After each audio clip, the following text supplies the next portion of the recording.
I got 5 o'clock. We're going to go ahead and start the meeting. If you don't care, I'm going to go ahead and open this up in prayer. Most gracious Heavenly Father, we thank you for all your blessings. We thank you for everything you do for us. Lord, as we conduct county business, we pray that we will look to you for guidance, that we will sit there and do what's right, what is ethical, and what's best for our county. We just thank you for everything you do for us and all the blessings that you put on us. In Jesus Christ's name we pray, amen. Amen. Does everybody have a copy of the minutes? Just maybe I'll have a look at it. There's extra copies. I got one, buddy. You got one? Yeah. The red file, mine.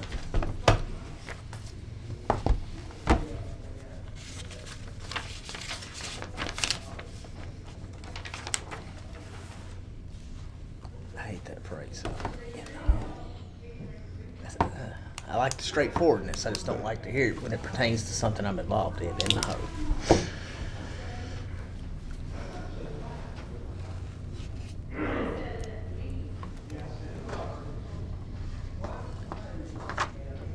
Doesn't sound good, does it? You shut the door.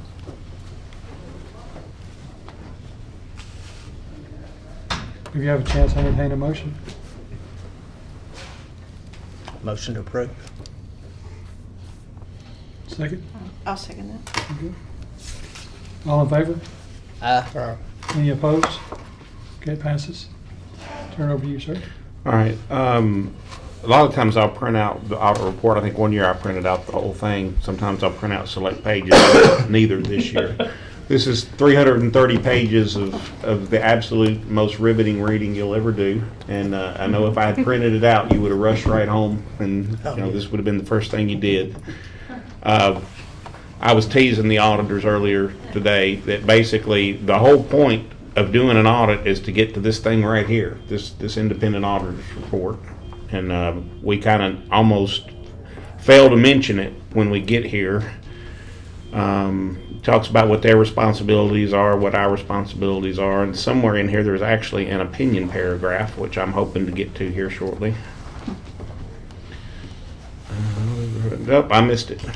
Anyway, the point is we got an unqualified opinion, which is the best that you can get. Now, you should get an unqualified opinion as long as you post any adjustments that they give you and whatever. So if we had, regardless of the number of findings, if we posted the audit adjustments, etc., we would wind up with an unqualified opinion. I think it's the next paragraph up. The next paragraph I up. think so. Let's see. They, One more, just a little more. yep, they obviously can find it quicker than I can. If I'd printed it, I would have highlighted it. It said something of the opinion. And objectives, yeah, it's there. There it is, basis. Basis for opinions. Yeah, we conducted our audits in accordance with auditing standards generally accepted in the United States. But they don't actually have an opinion there. So it's in there, trust me. It's in there. So I'm going to skip all the way to the end for the time being because we kind of talked about it, the presentation that we did about the school debt issue that kind of makes the financial statements look weird.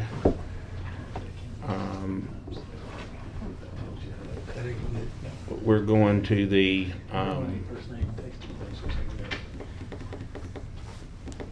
so this does say the summary sheet. Material weaknesses identified, no. Significant deficiency identified, none reported. Non-compliance material to the financial statements, no.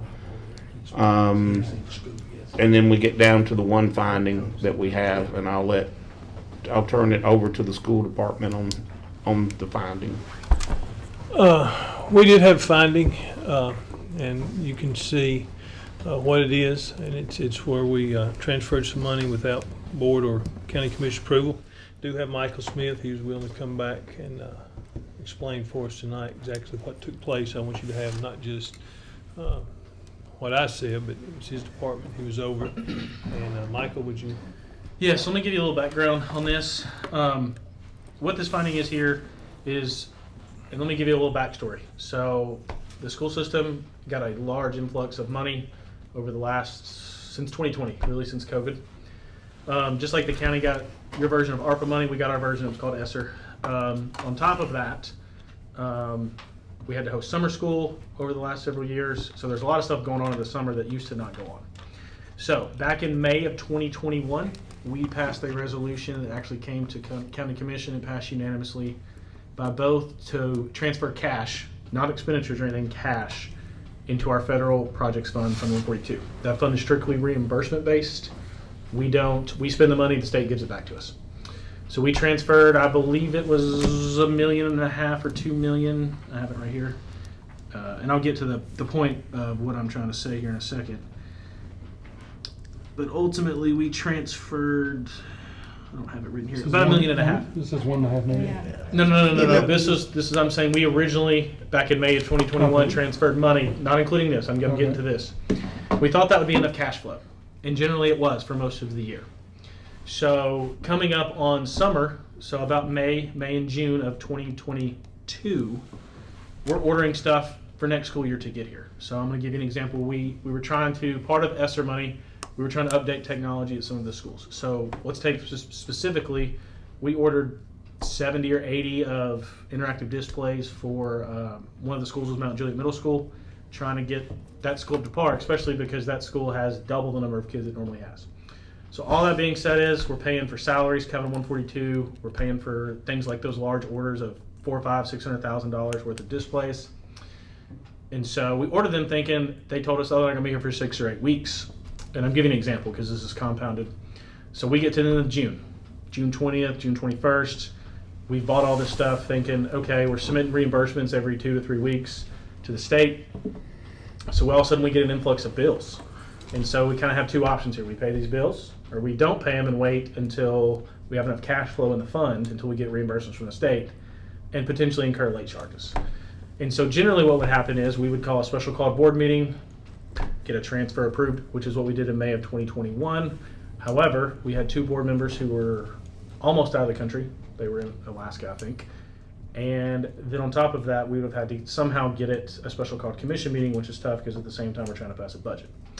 So at that time, we kind of had 2 choices. We could pay the bills and let our Fund 142 run into the negative on paper. I mean, we still have money in the trustee's office, which that would have resulted in a finding as well. I can assure you they would have given us one. We could have not paid these bills and potentially incurred late charges. That may or may not have resulted in a finding depending on the materiality and if those companies would have worked with us. Or we could have transferred money in the trustee's office between 141 and 142, which is what we chose to do, knowing it would 99% incur a finding. But I knew if we did that, we could pay the bills, not run into the negative, and not incur any late charges on any of the Can I bills. stop you just 1 second? Yep. Are y'all with the state auditors? Yeah, they're Yes, all sorry, I ours. should have introduced them. Can you go ahead and introduce me? Yeah, so y'all may be familiar with Furman Pride. I'm Sherry Gill. Sherry Gill, yes. Okay. Hello, man. All right. So- I just saw you agreeing a lot of like. So they are our auditors. They audit the school and the county, Okay. just so y'all know. My So bad. Thank y'all for being here. me and Aaron are very familiar with them. So all of that being said is we weren't left with a ton of great options.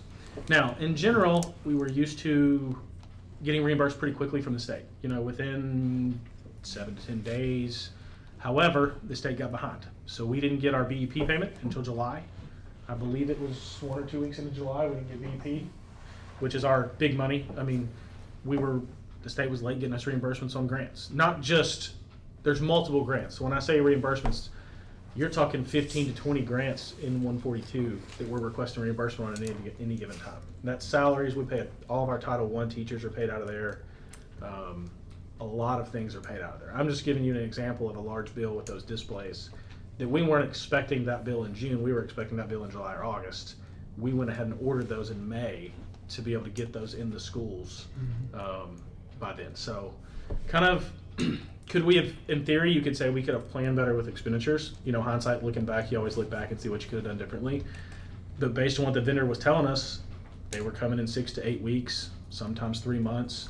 So they told us go ahead and order. It just so happened they show up in a big tractor trailer truck behind the central office and they start unloading and they send us a bill. So it was kind of like pick the scenario.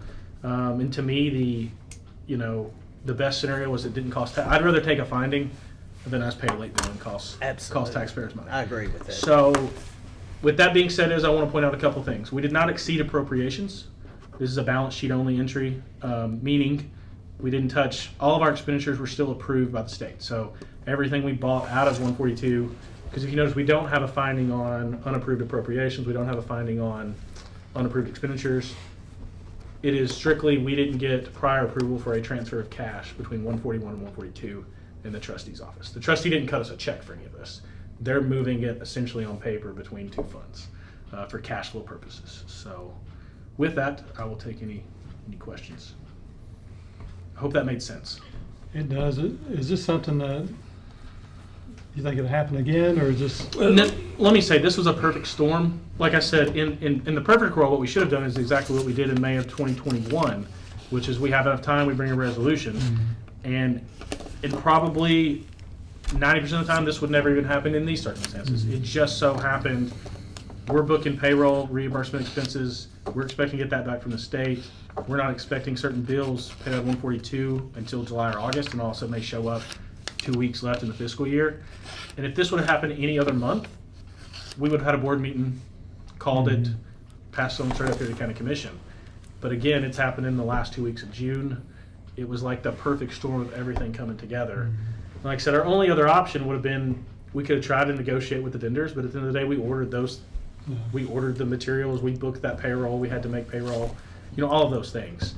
So like I said, hindsight, the only way I could have foreseen to prevent this would be not to order as much, whether it be, and we were ordering all sorts of things. For summer school, we're on these displays, we're paying payroll. So you can't not pay payroll. So you just put off ordering some of these things. However, when your vendor's telling you, oh, we won't bill you for 2 or 3 months, they're not coming in, all of a sudden they show up. Well, that's still happening now. It's some things takes up to a year and a half. And like I said, in a perfect world too, and I'll be honest, I'm looking back at Lisa, because me and Lisa both worked together on this, we may not have actually been in the negative, but we would have rather done this transfer and prevented that. Because I can remember a conversation me and her had was, we're gonna run really close. I mean, we would have been within $50,000 or $100,000. That may be a lot to us personally. That's not a lot when that fund has, 10 or 12, $15 million running through it a year. And so that was a little too close for our comfort. So, I mean, I take full responsibility for making that transfer. And I'll tell you that money has since been transferred back to the general fund. But like I said, I just want to point out too, everything was still approved by the state. Everything was reimbursed. It's strictly a cash flow because that fund, we pay for everything up front of that fund and the state reimburses us. And let me say, one of the things when I took his job is transparent. So I was really disappointed to have this finding, but I will tell you this, I think what we have shown in a year and a half, we are transparent. We're bringing every line item all the time. This commission has already shown in the past that they would be willing to. So to answer your question, it's my responsibility going forward to try to prevent this finding in the future. We're working to make sure that we do a better job of planning what our expenditures are and those kind of things. And I will gladly do that. It's like I said on the commission floor, and also told Aaron, I think this is probably the best audit we've had. And I've been on the commission since 2010. And personally, I was very happy with the audit this year that we ever received from the state. It's probably the best one since at least 2014. That's when I started auditing, I can think. I know what firm is going to say it's because I'm not auditing there anymore. I'm not jinxing the one office here. You know exactly what office I'm talking about. Can I ask the auditors, so obviously we know the requirement. In this situation, do you see another alternative than what he presented? I mean, I appreciate the fact that he protected those funds and we didn't have to pay those late fees, I'll be honest. But I understand there's procedures are there for a reason. The only other thing I could think that possibly y'all might want to think about is having a permanent transfer. Yeah, and we've talked about that. Because Most counties have that. We've left, so originally there's $2 million already sitting in there. And I believe that $1.5 million is still, I haven't been here, so I'm looking at Lisa. Did we move the one from May of 2021 back as well, or is it still sitting? It's still sitting. So it's still sitting over there. We thought we had enough cash flow, because we had took that back when Esser came. We took the resolution, the draft resolution from the comptroller's office back in May 2021, put that resolution, it came through the board, came through commission, and we thought that was enough. But then when we started getting all this other influx of money, it wasn't. Now I think and the other thing is that $2 million that was sitting over there has been the same since, I think, since the early 2000s. So I think that's something we talked about, was looking at permanently moving more money over there for cash flow. But like I said, I thought we had enough, because ESSER is going away. I mean, that was, How long was the period of time that we were at a deficit? we weren't. That's what I'm saying. We Okay. were never, that's why we moved the money to not show a So deficit. we never actually were in the black. No, state law requires that a transfer between those funds be approved, county and that's commission? that's what the finding is on, is the non-approval. It's not saying that, and y'all correct me if I'm wrong, but it's not saying we're in a deficit, because we weren't. We didn't incur any late bills. All of the money was reimbursed. Everything we submitted from the state was reimbursed. So all the expenses met the grant liability. You know, I think our single audit opinion was clean. So all of that was good. Like I said, the only step because of time, if I could have gotten a quorum for a board meeting, we would have called a special called board meeting and at least done that. And then, took it, but we just ran out of time by June 30th was the problem.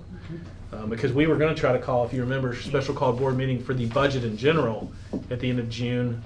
And we, like I said, we had 2 board members that were, I won't say out of the country, they're in Alaska, but, so we couldn't meet a quorum to get that up here. I So, really appreciate you coming out and Absolutely. explaining everything, and thank y'all for coming out. And you have anything else to say about the school system or our finance?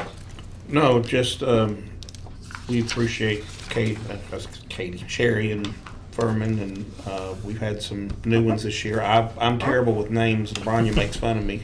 Chandler that was here? Chandler. We've got Bailey here now. Yeah, we got Bailey here now. So they were a good group to work with. You know, we appreciate them, and like I say, I'd love to tell you that next year will look just like this, and I don't know what will come up and maybe bite us next year, but we'll figure that out next year. We're grateful for what we got this year, and we'll keep striving to be the best we can be. But it is what the comptroller's office does, as much as it is painful sometimes, is a service to us. It does help us get better, and we certainly appreciate their efforts in helping us do that. And we are thankful for the auditors, because it kind of keeps everything clean. If there's any mistakes, hopefully we can catch it early before it becomes a major issue. So I am thankful that we do have audits, and we also want to be transparent That's right. to the public, just as the school system does. No question. And let me say, the one we're having this audit committee, the one audit you don't see in front of you, but the comptroller's office reviews, is we do have a separate audit on top of the comptroller's audit. We do get, I think, all 25 schools now. Yeah. So all of our internal school funds also receive a separate audit. That audit report is submitted to the comptroller's office, to their contract review division. I think that's still the same. And that audit report was clean as well. I do want to say that. So We have a great group of, I guess, public servants that work in our county and our state. And even though you bailed out, jumped out the ship and went to another, we appreciate your service here, and we're thankful for everything. Absolutely. Is there any other old business to come before our committee? Is there any new business to come before our committee? Entertain one more motion. Motion to adjourn. Thank y'all. Thank y'all for coming.